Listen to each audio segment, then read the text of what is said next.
네, 반갑습니다. 오늘은 윤리사상 제9강 묵자에 대해서 배워볼 시간입니다. 묵자라 하면 예, 그렇죠. 묵가라는 춘추시대 한 제자백가에 속하는 사람이죠. 그렇죠. 묵가. 그래서 묵가는 이름 그대로 묵자의 사상을 기초하고 있는 제자백가 중에 하나입니다. 학파죠. 묵가 학파죠. 그렇죠. 자, 묵자 먼저 알아볼까요? 네, 묵가의 시초인 묵자. 그래서 묵자의 특징은 일단 사회적 약자들의 수호자라는 겁니다. 그의 사상은 대부분 사회적인 약층 혹은 피지배층,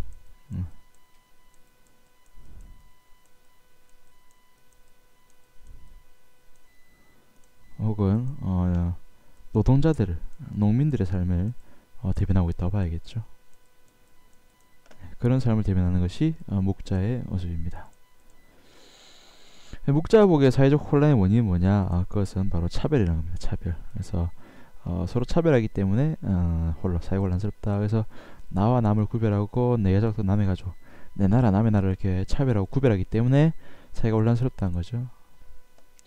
특히나 우리 앞에 배웠던 공자의 경우 이는 차별적인 사람입니다. 그래서 아무래도 나의 부모님을 기준으로 하기 때문에 멀리 있으면 멀리 있을수록 그 사랑이 약해질 수밖에 없죠.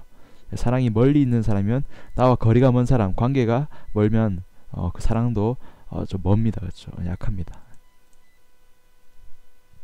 그래서 묵자 보기에는 모두가 서로 아끼고 사랑한다면 약자에 대한 강자의 수탈, 약속에 대한 강도의 침략이 없어질 것이다 라고 보는 거죠. 그래서 모든 사람을 동등하게 평동등하게 사랑하기 때문에 그 사랑이 남과 비록 사이가 멀지라도 혹은 거리가 멀더라도 똑같이 사랑하기 때문에 그런 차별이 일어나지 않을 것이고 따라서 사회는 아름다워질 것이다, 평화로워질 것이다 이런 얘기를 하는 거죠. 그래서 그러한 차별 없는 사랑을 뭐라 하냐? 묵자는 겸해라 합니다. 겸해. 그래서 겸해는 이름 그대로 서로 사랑한다는 뜻이 이 말이죠. 이물. 하지만 그 의미 속에는 아까 말했듯이 차별 없이 동등하게 사랑한다라는 얘기가 있습니다.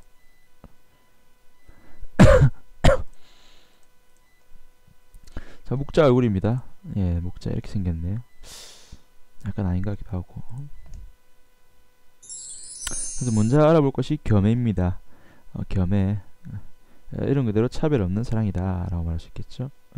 존비, 친소, 경중, 후보의 구별이 없는 사람, 평등한 사랑이다. 존비, 친소 둘씩 나눠보면 되겠죠. 그래서 존비, 존귀하고 혹은 비천하고, 친소, 친하고 소원하고 멀고, 경중, 가볍고 무겁고, 혹은 후, 두텁고, 박, 얇고. 그래서 어떤 사람을 대할 때 친하거나 멀거나 혹은 귀하거나 덜 귀하거나 친하거나 멀거나 혹은 귀중한 사람, 덜 귀한 사람 이런 차이가 없단 말이죠. 그거는 구별이 없는. 그래서 누구나 똑같이 대우해준다는 겁니다. 그래서 나의 몸, 남의 몸, 남의 자식, 나의 자식, 나의 부모, 나의 부모, 나의 나라, 남의 나라 이런 거죠. 우리 어떤 그 지배 관계라는 것은 타인을 지배한다는 것 자체가 항상 느끼는 거지만은 일단 차별에 기초를 두고 있죠. 그래서 우리 알다시피 예라는 것도 일종의 지배 질서일 수가 있습니다. 우리 맨 처음 예를 배울 때 공자 배울 때 예에 대해서 기원에 대해서 배울 때 뭐 배웠습니까? 그렇죠. 어떤 천자를 중심으로 그 밑에 제후가 있고 제후 밑에 다시 관리들이 있는 형태. 그래서 이러한 상하 이 위기 질서를 통해서 아래를 지배하는 이런 지배 질서가 예라는 거죠. 그래서 당연히 귀족층에게는 예가 맞는 겁니다. 귀족들에게 있어서는 귀족들에게 예라는 것은 계속 굉장히 귀족적인 측면이 강하죠. 당연히 공자의 차등적인 사랑이라는 것도 이러한 예를 기반으로 하기 때문에 얘의 실현 목적으로 보기 때문에 당연히 차별적이라는 거죠. 그래서 당연히 자신이 가까운 사람과 혹은 또 사람의 신분에 있어서도 신분적인 측면에 있어서 귀한 사람과 천한 사람이 있다는 거죠. 신분의 귀, 천 차이가 있다는 겁니다. 그것이 일반적으로 얘가 가지고 있는 특징이죠. 따라서 양반, 쌍놈, 선비, 농민 차이가 있다는 거죠.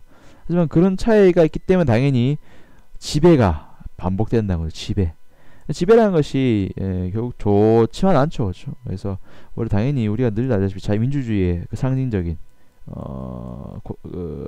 덕이 무엇입니까? 평등성이죠. 평등성 조건. 네. 그런 평등이 지금 없는 상태예요. 그렇죠?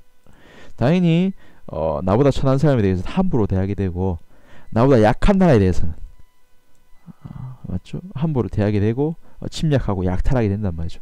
춘정국 시대는 다른 게 아니라 이러한 강대국에 의한 약소국의 침범이죠. 그렇죠? 강대국이 약소국을 치는 현상. 그래서 늘 전쟁이 끊이지 않는 이런 현상. 그래서 강국이 약소국을 치는 이유는 치는 것은 마치 강자가 약자를 치는 것과 똑같은 거죠. 이 모든 것이 어떤 강과 약이라는 이 차이점, 차별에서 나온다는 거죠. 따라서 당연히 모든 사람들이 동등해진다면 차별이 아니라 동등해진다면은 어떻게 되겠습니까? 서로를 아끼고 사랑하게 되고 따라서 이런 지배라는 것도 없어지겠죠. 그렇죠? 그래서 어떤 묵자의 생각을 정리해보자면은 일단 사랑이라고는 하는데 뭐 당연히 그 이전에는 기본적으로 어떤 평등성에 대한 요청이 있는 것 같습니다. 모두 평등하게 대우한다는 거죠. 따라서 누구나 똑같이 평등하게 사랑하자. 그게 뭡니까? 겸해인 거죠. 따라서 겸해한다면은 우리 기존에 있던 그러한 지배 질서라는 것이 어떻게 된다? 지배라는 것이 없어지게 되겠죠. 당연히 지배가 없다면은 약탈이라는 것이 있겠습니까? 혹은 공격이라는 것이 없어지겠죠. 전쟁도에 따라서 없어질 것입니다. 혼란이란 상황, 혼란 상황, 전쟁 상황 아니겠습니까? 이런 전쟁이 없어지게 되는 가장 근본적인 방법은 뭐다? 모두 평등하게 살아가는 거죠. 그렇죠? 그것이 뭡니까? 묵자 말하는 겸해라는 거죠. 아까 말했지만 묵자는 노동자들 혹은 약자들, 사회적 약자들의 대변인입니다. 수호자고. 그래서 그들의 입장에 선다면 신분의 차별보다는 평등성이 중요한 거죠. 또 하나 겸해를 강조하는 이유는 하늘이 겸해한 자에게는 복을, 차별한 자에게는 벌을 주기 때문이죠. 그래서 천이 겸해를 어떻게 강조하고 내세운다라고 말합니다. 당연히 이러한 묵자의 천관념 속에는 어떤 도덕적인 천이라는 측면도 있고 또 인간의 운명을 주재한다는 주재천의 의미도 있습니다. 인격천과 주재천의 의미 다 들어가 있는 거죠. 다만 이러한 인격천이 우리의 행동을 정해놓은 건 아닙니다. 우리는 겸해를 할 수도 있고 별을 할 수도 있겠죠. 하지만 겸해했을 땐 당연히 복을 받을 수 있을 것이고 별했을 때는 벌을 받게 될 겁니다. 그렇죠? 또 여러분들 그럼 서로 사랑한다면 여러분들 맛있는 거 있으면 혼자 먹을 수 있습니까? 맞죠? 당연히 사랑하는 사람과 같이 먹고 싶죠. 그렇죠? 따라서 우리는 서로 챙겨줘야 된다. 그 말이 뭐냐? 교리란 말입니다. 교리라는 말은 이익을 서로 교환한다는 뜻인데 서로 이익을 나눈다는 뜻이죠. 서로 이익되게 한다. 이익을 나누자는 뜻이죠. 일종의 첫째로는 가진 것을 나눈다는 의미에서 분배 중시의 내용으로 볼 수 있겠습니다.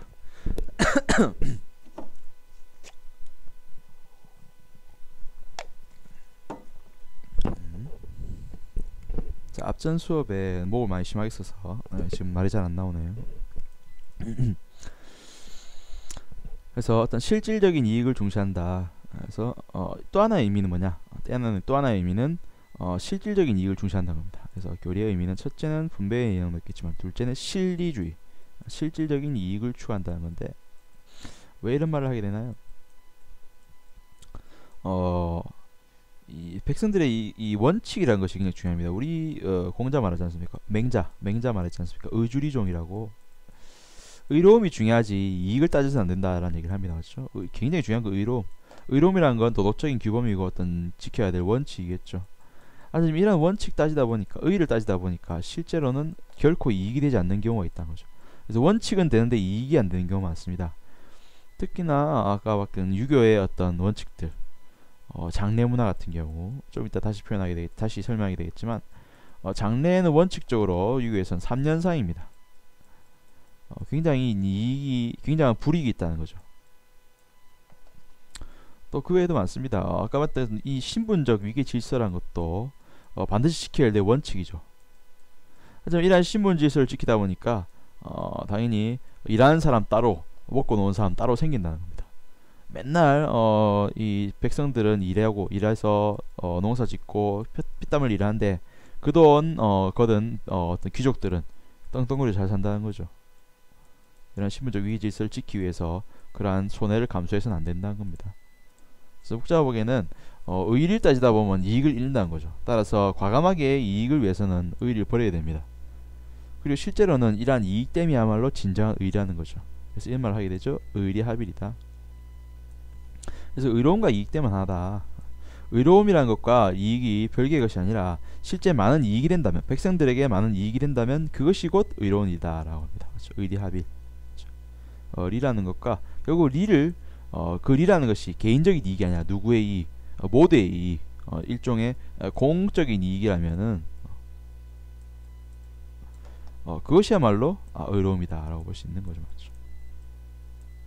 백성들에게 이익이 된다면 그것이야말로 의로운 일이다, 이렇게 말할 수 있습니다. 자, 그래서 교리의 의미, 이익을 나누자, 실적이익을 주자자 이런 얘기 있습니다. 또 하나, 이러한 이익을 중시하는 상황에서 벌어지게 되는 특징은 뭐다?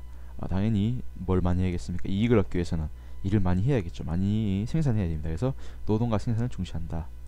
노동과 생산을 중시하는 부분은 그 묵자의 특징에서 잘 드러나요. 묵자는 우리 묵자가 이게 한자 쓰기 힘들지만 써볼게요. 거물 흑자에다가 밑에 선비사자 들어가는데 우리 먹묵자입니다. 먹묵자. 그래서 우리 글 쓸 때 쓰는 먹인데 이 의미, 글자를 들여다보면 알겠지만 검은 흑자 밑에 선비가 있어요. 그래서 이 의미가 뭐냐, 얼굴이 검은 선비다라는 의미가 있습니다. 약간 해석할 수가 있어요. 그렇게. 그래서 묵자의 얼굴이 항상 까맣다 그래요. 그냥 얼굴이 다 까맣고 온몸이 다 까만 거죠. 왜 까말까요? 그래서 다 타서 그렇죠. 다 타서. 그래서 여러분 농사 지어보면 알겠지만 여러분 많이 짓고 있죠. 여러분들 농사꾼의 느낌이 팍팍 풍기죠. 그렇죠? 그래서 여러분들 1시간만 왜 우리 경암동산에서 잡초를 뽑으면 팔이 새까맣게 탑니다. 그렇죠? 특히나 여름에 타는 것보다는 오히려 봄 가을에 타는 게 오래 갑니다. 그렇죠? 그래서 이게 안 사라져요. 얼굴이 새까매지는 이유는 당연히 들에서 논일을 많이 해서 그렇죠. 또한 정관계 털이 없다. 정관계 털이 없는 것은 제모를 해서입니까? 아니죠. 그렇죠? 그래서 하도 일하느라 뛰어다니라 다리에 털이 다 쓸려서 뽑힌 거죠. 그렇죠? 사라진 거죠. 따라서 묵자는 얼굴이 새까맣고 정강에 털이 없다. 이유는 하도 일을 하고 돌아다녀서 그렇죠? 일을 많이 하기 때문에 노동과 생산을 중시한다는 겁니다. 그 다음 전략을 중시한다. 당연히 벌어놓은 걸 함부로 쓰면 안 되겠죠. 전략을 중시하는데 그런 것 중에 하나가 뭐다? 절장이라는 얘기를 합니다. 장은 장례할 때 장자거든요. 장례를 어떻게 절약해라, 간소하게 하자는 얘기인데 유교의 3년상이라는 거, 우리 말만 3년상인 그런 게 아니라 진짜 3년을 제대로 보냅니다. 묘 옆에다가 운막을 짓고 매 끼니 때마다 밥을 올리고 매일 곡을 해야 돼요. 통곡을 해야 됩니다. 흐느껴야 됩니다. 그것이 부모에 대한 효를 표현하는 방법이죠. 살아계실 때는 그 뜻을 따르고 죽어서는 3년상을 치르는 것이, 3년상을 치르고 매해 매 때마다 제사를 지내는 것이 효의 근원이죠. 그렇죠?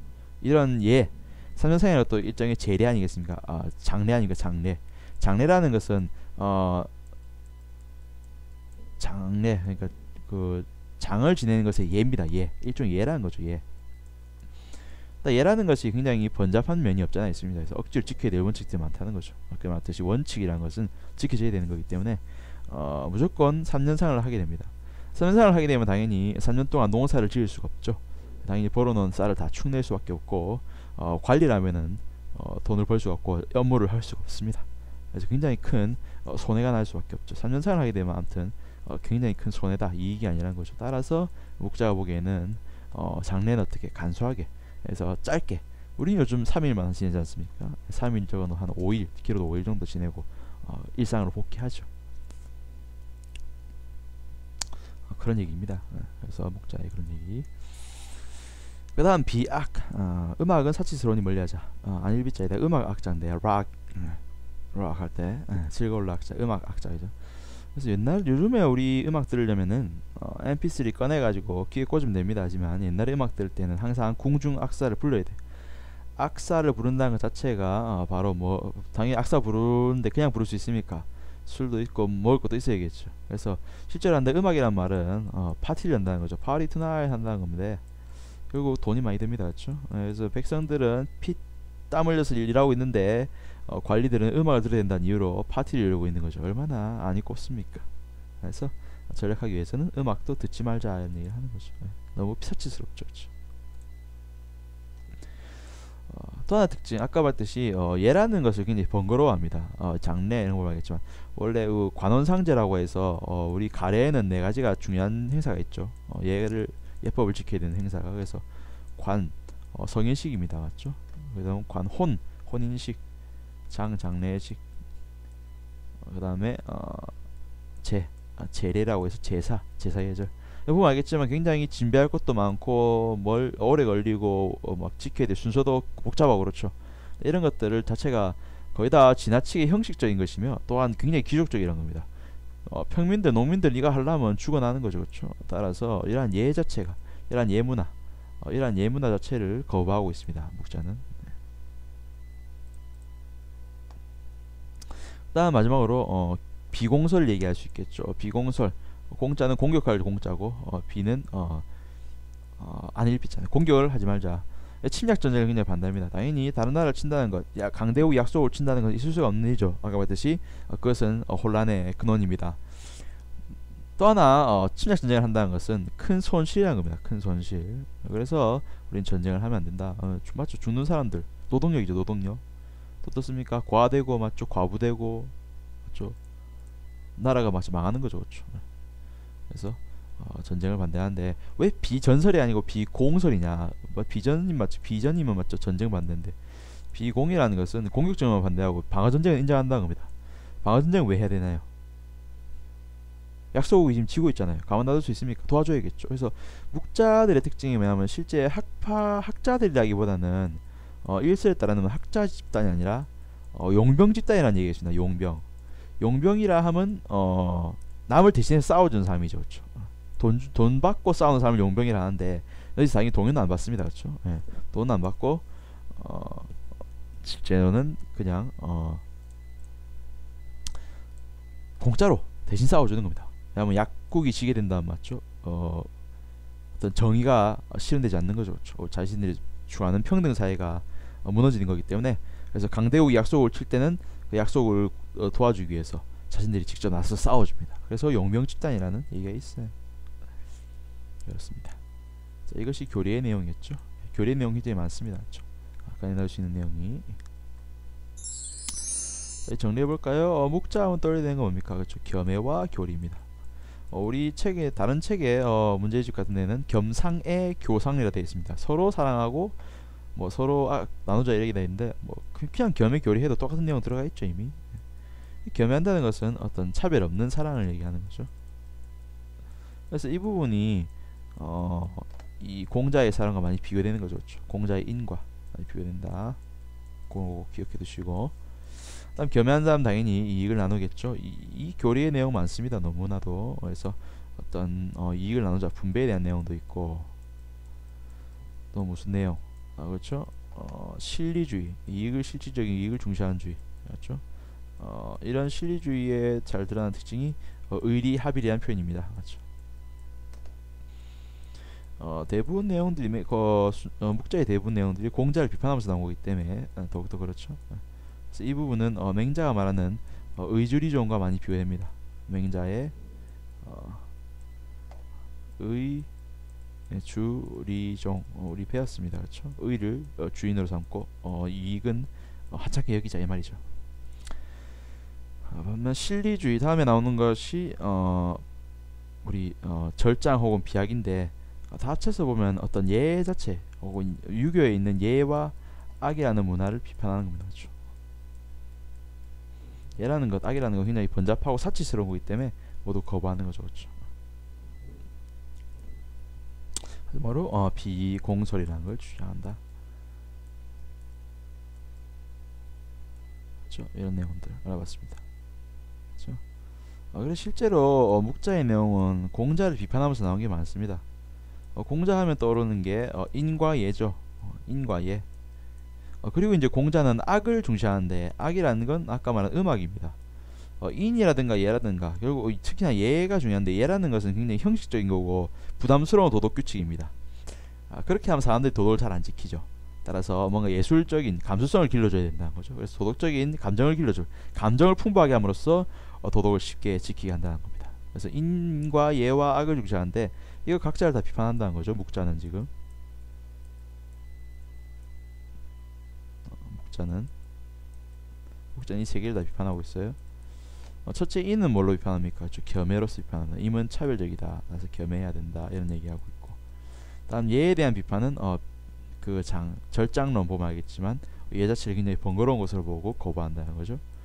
마지막으로 악에 대해서 비판하는 것은 비악 이렇게 될 수 있겠습니다. 이 두 개 합치면 교리가 되겠죠. 겸해 교리 사상 안에는 실제 공자의 사상에 대한 비판이 들어가 있다는 거죠.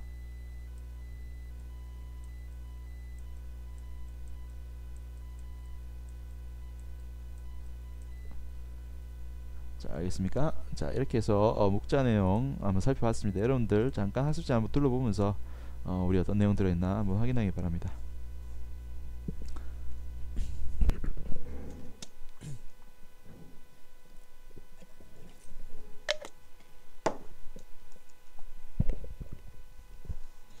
자, 이제 문제 한번 풀어볼까요? 문제 풀어보기. 그림은 중국 고대 사상가들의 가상대화에다 갑을에 대한 설명으로 옳지 않은 것은. 자, 여러분들 갑과 을에 대해서 갑이 누구고 을이 누구인지 빨리 한번 찾아보세요. 갑은 누구고 을은 누구일까요?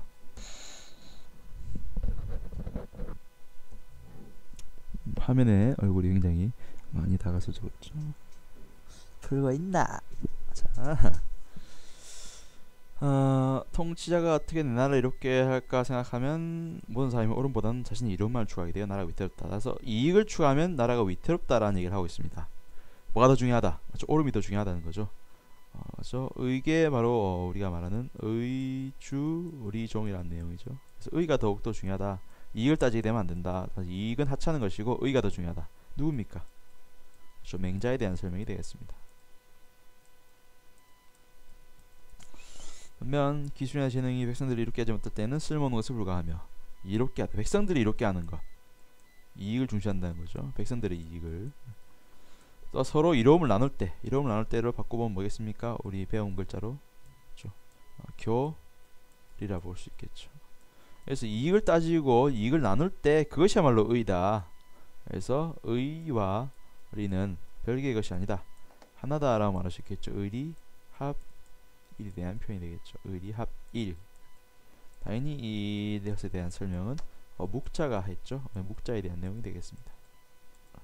그래서 갑은 맹자, 을은 묵자네요. 자, 그 다음 봅시다. 그러면 이런 설명을 봐야겠죠. 자, 갑은 다시 말하지만 갑은 맹자, 을은 묵자입니다.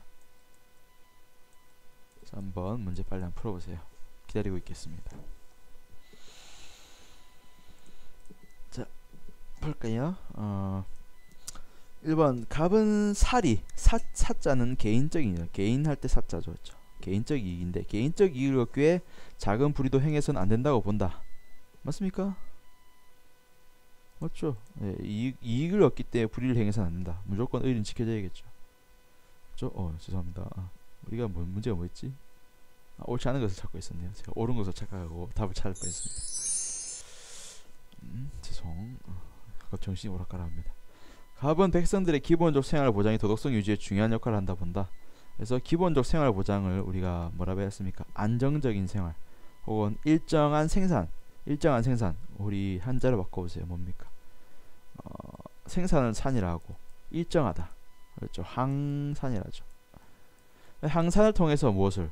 도덕성 유지, 도덕성, 일정한 도덕심, 일정한 도덕적인 마음. 항상 상자를 써서 역시나 항심이란다. 그래서 우리 이런 말 했죠. 죄송합니다. 무항산 즉 무항심이다. 그래서 일정한 생산이 없으면 백성들은 그 항심을, 도덕적인 마음을 유지하기가 어렵다, 이 말 한단 말이죠. 맞죠? 그래서 이분도 맞는 말입니다. 3번 예법을 통한, 아까 말했지만 이 묵자는 예를 맞죠? 거부하죠. 그렇죠? 예를 거부한다 봐야겠죠. 그래서 거부한다 이렇게 보겠습니다. 거부. 예에 의한 분배가 아니라 어떤 겸해에 의한, 서로 사랑하는 마음에 의해서 나누길 바라는 거죠. 좀 더 간략하고 맞죠? 쉬운 방식이죠. 맞죠? 그래서 굉장히 노동자층들이 쉽게 이해할 수 있는 방식입니다. 맞죠? 예라는 번잡한 내용이 아니라 그냥 서로 사랑하면 되잖아. 굉장히 쉬운 가르침이죠. 그렇죠? 굉장히 노동적 어떤 피지배층에 가까운 생각입니다. 그래서 답이 3번이고 4번 을은 이로움을 추구하는 것이 사회적 이익같이 되어본다. 그래서 이로움이라는 게 무엇과? 사회적 이익. 우리 두 글자로 바꾸면 공익이라 볼 수 있겠죠. 그래서 그 이익이 공익일 때 그 이익이야말로 의로움이다. 공익이야말로 의로움이다. 이걸 아까 봤듯이 의리합일이라 합니다. 의리합일. 5번 갑은 의와 리 중에서 의를 주로 삼지만 뭡니까? 이게 의주 리 종이지만 을은 의가 곧 리, 의 리 합 일이라 할 수 있겠죠. 우리 아까 방금 봤던 그 지문 속에 있는 내용입니다. 지문 해석형 문제이기도 하죠. 이 문제는 수능에 요즘도 지문 해석형 문제는 많습니다. 여러분들이 잘 모르더라도 문제를 뚫어져라 한번 쳐다보면 답이 나오니까 앞으로도 여러분들 한번 잘 뚫어지게 한번 보기 바랍니다. 문제 잘 읽는 것은 제가 아니죠. 그렇죠? 답은 3번입니다. 문제 풀어봤습니다. 자, 그래서 오늘 여러분들 묵자를 배워봤습니다. 여러분들도 여러분 친구를 진심으로 아끼고 사랑함으로써 이익을 나누고 좀 더 평화로운 사회, 차별 없는 사회가 되길 노력해야겠습니다. 자, 이번 시간 수고했습니다. 다음 시간에 또 다른 내용으로 한번 만나보도록 하겠습니다. 수고했습니다.